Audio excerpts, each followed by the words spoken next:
Hello everyone and welcome back to my B&B Everyday YouTube channel. I hope you guys are having a wonderful day. Before we start, please hit the subscribe button and give this video a thumbs up. Taylor is feeling good about the direction she's headed in with Ridge. Now that Ridge has turned against Brooke, he's reigning Taylor with affection and making her sense like the center of his world. Ridge indeed asked Taylor to move in the Forrester manse, so he's eager to get near as fast as possible. Still, we can formally see the first signs of trouble brewing in Taylor and Ridge's renewed love. Taylor up like some saint and a pious lamp of integrity for Ridge. Since Ridge feels betrayed by Brooke in her CEO decision, he's latched onto Taylor as a devoted backup love interest. Ridge is acting like Taylor can do no wrong, so the show may be setting him up for a major fall. At some point, Taylor is bound to make a big mistake, maybe bone. That eventually sends Ridge running back to Brooke. It's too early to say for certain what that mistake might be. B&B can surely come up with some plot point that would work, like a pivotal secret that Taylor keeps under wraps, or a different kind of treason that's worse than the one Brooke's married. Taylor might indeed cheat with someone differently under the right circumstances. It all depends on how the show wants to take the rest of this plot, but the result could be a Taylor and Ridge resolve down the road. Sooner or laterly, Ridge and Taylor's reunion will inescapably fall piecemeal. So Taylor may make a boob. So bad that Ridge can't get over it. That could be enough to shoot Ridge back into Brooke's arms and leave Taylor agonized formerly again. Of course, Taylor's biggest mistake is arguably reuniting with Ridge in the first place.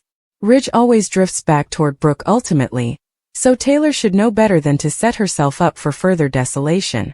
Taylor could indeed lament this Ridge reunion in the end, so stay tuned for updates on any bifurcation news ahead. Ridge's love life will come with some twists and turns in the coming months. At the sanitarium, Lee wants Penelope to admit it. She tasted commodity off about her, a sense of shame when she was staying with them. She didn't want to believe that Jack would cheat on her, but also the whole Sheila thing came up. You weren't anything special, Penelope. You were just one of numerous. She accuses her family of knowing all along that her hubby was Luna's father. That's why you wanted to keep it a secret. Because Luna's father is Jack.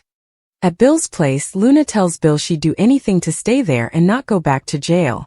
He tells her she needs to decelerate down and follow the rules. From outdoors, Liam's voice calls out and asks if Bill is home. Bill tells Luna to scram and also answers the door. Liam asks why the door was locked. It's no way locked. Bill argues that he sometimes locks the door. Liam reminds him he no way does, that's why he has security. Is commodity going on? At the Precipice house, Steffi can't believe Finn took her up on a secret autumn appointment. They tease each other and spoon.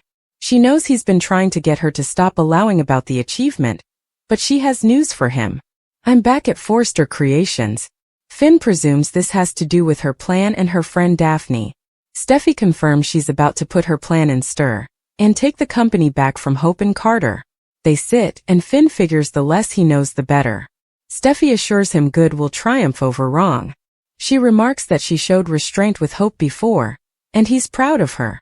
He notes that one good thing came out of all this: her parents are back together. Steffi no way would have wished for this in a million times, but the topmost thing came from it. Her father's eyes were eventually opened to a woman willing to stand by him. And it was Aunt Brooke. Finn cuddles his woman, and recaps that Ridge has eventually realized Taylor is the one for him. Devotion is commodity they know all too well. They kiss. At the sanitarium, Lee continues pushing for Poppy to come clean. My ex-husband is Luna's father. Lee recaps that they opened up their home to her, but she set her sights on her hubby. Poppy demurs. Lee remarks on how near she and Jack were, and recalls that when she blazoned her gestation, she wouldn't tell anyone who the father was. She should just admit the verity. Just also, Jack walks by and tells Lee he got her communication. Lee snarks just in time. Jack greets Poppy and Lee tells him to cut the crap and refers to their dirty little secret. In Lee's office, Jack asks, dirty little secret? Lee says it's commodity she felt for a long time, during their entire marriage. She knew commodity was going on in their home right under her nose. Jack doesn't know what she's talking about. Lee snaps, oh sure you do, Aunt. Neither does she. Jack still doesn't know what she's talking about. He cheated on her with Sheila and paid for that by losing their marriage.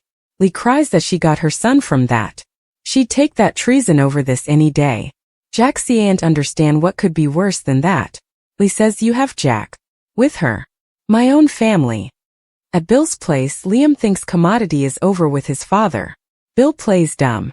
Liam points out he's questioning him, and he's not indeed yelling at him. He's been segregating himself and Liam wants to know what's going on.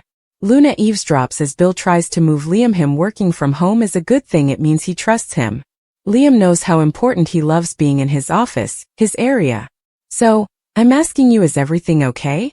Liam goes on that he's upset about Bill, who's sluggishly turning himself into a hermit. Bill demurs. That's in magnification. Liam says it's not.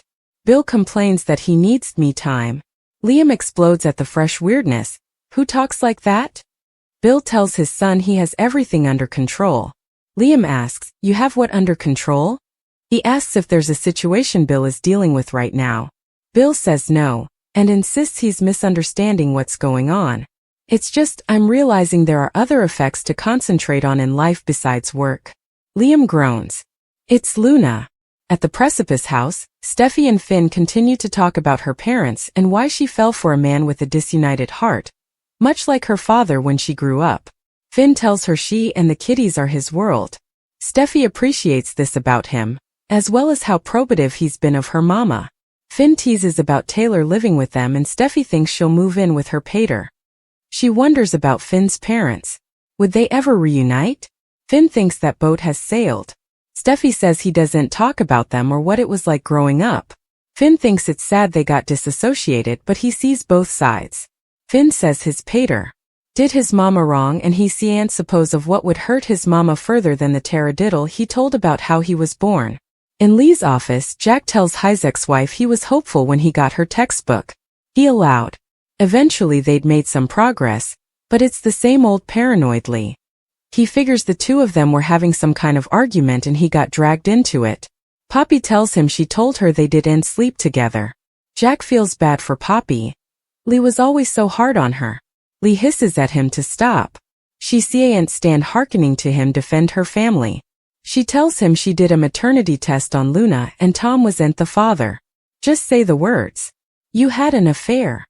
They betrayed her in the worst way possible and created another love child for Jack. Luna. Luna is your son.